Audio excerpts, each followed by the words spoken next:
Vamos olhar um pouquinho para o cenário internacional, porque em evento em São Paulo, Lula voltou a criticar Israel por conta da guerra no Oriente Médio. O presidente pediu solidariedade às mulheres e crianças palestinas e disse que não pode se calar diante das aberrações. Quero pedir para vocês uma solidariedade às mulheres e crianças que estão morrendo na Palestina por conta da irresponsabilidade do governo de Israel, que continua matando mulheres e crianças. E a gente não pode se calar diante das aberrações. A gente não pode deixar de ser solidário, porque amanhã a gente vai precisar de solidariedade. Pedro Venceslau e Jussara Soares, vou começar com o Pedro agora. Pedro, a gente vê uma situação muito difícil para Benjamin Netanyahu, o primeiro-ministro israelense. A comunidade internacional critica ele, críticas internas, inclusive um dos membros do gabinete de guerra já disse que pode deixar o cargo caso Benjamin Netanyahu não tenha um plano para a faixa de Gaza. Mas é preocupante que o Brasil tenha tirado seu embaixador de Israel e praticamente cortado relações. A informação que a gente teve ontem é que não há prazo para o embaixador brasileiro atuar em Israel, um país que tem muitos brasileiros.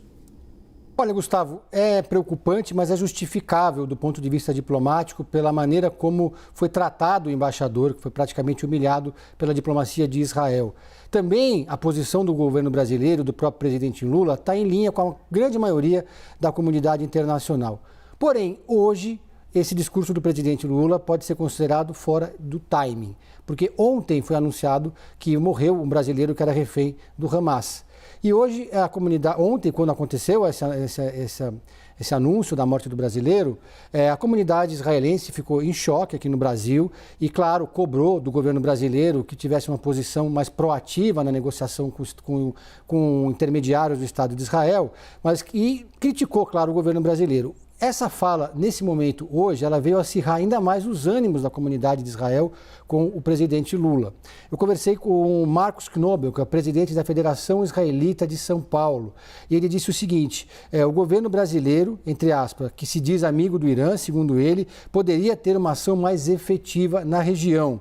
Ele chama de parcial e ineficaz a atuação do governo brasileiro em relação ao conflito no Oriente Médio. Esse era o momento para o governo brasileiro mostrar um pouco mais de empatia em relação aos judeus.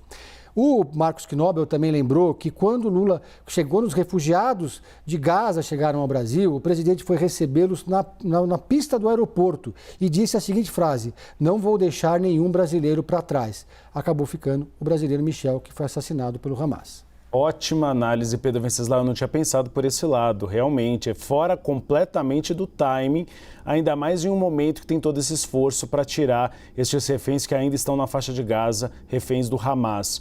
Jussara Soares, a gente tem visto, e a análise do Pedro faz todo sentido, de que a partir do momento que você tira o embaixador brasileiro, e é compreensível naquele momento, mas que a atuação do Brasil perde um pouco, porque nem diálogo mais o Brasil tem com Israel na tentativa de salvar eventuais reféns que ainda estejam com o Hamas.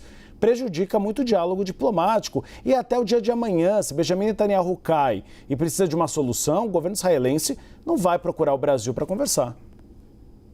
Olha, Uribe, essa semana vai ser tomada uma decisão em que, para verificar se o embaixador vai, de fato, voltar para o Brasil definitivamente e o Brasil ficará apenas com o encarregado de negócios em Israel. O que os diplomatas dizem? Realmente, o presidente Lula foi declarado persona não grata por Israel após aquela fala em que ele, ao criticar a ofensiva israelense na faixa de Gaza, comparou com o Holocausto. E aí, o presidente Lula foi comparado foi declarado persona não grata e o embaixador levou aquela reprimenda pública ali no Museu do Holocausto. Então, diante disso, olha, não tem mais condição. O embaixador Frederico Meyer foi chamado para consultas no Brasil e isso, na linguagem diplomática, Uribe, significa um esfriamento das relações, mas não um rompimento. Isso é importante a gente dizer, que não há um rompimento da relação, há um esfriamento e isso está claro de ambas as partes. Bem, conversando aqui com os diplomatas, eles me dizem o seguinte: enquanto tiver Benjamin Netanyahu, é muito difícil que tenha uma reaproximação neste momento. Por outro lado, o governo brasileiro está muito tranquilo em relação aos posicionamentos do presidente Lula. Primeiro, porque eles veem um isolamento de Netanyahu, de Israel e cada vez mais pressão para o fim ali da ofensiva na faixa de Gaza. E é uma postura que o presidente Lula vem adotando desde o início, sem deixar de condenar os ataques terroristas do Hamas. Isso é importante a gente dizer porque o Brasil, lá atrás, no primeiro dia, ele já condenou os ataques do Hamas. Ontem, na nota, o Brasil voltou a pedir a liberação dos reféns e a condenar também os atentados que deixaram mais de 1.200 pessoas mortas. Inclusive, um outro detalhe, Uribe, o presidente Lula, ele vem sendo bastante criticado. Ontem, ele postou nas redes sociais, antes mesmo da nota do Itamaraty, sobre o assassinato do brasileiro pelo Hamas.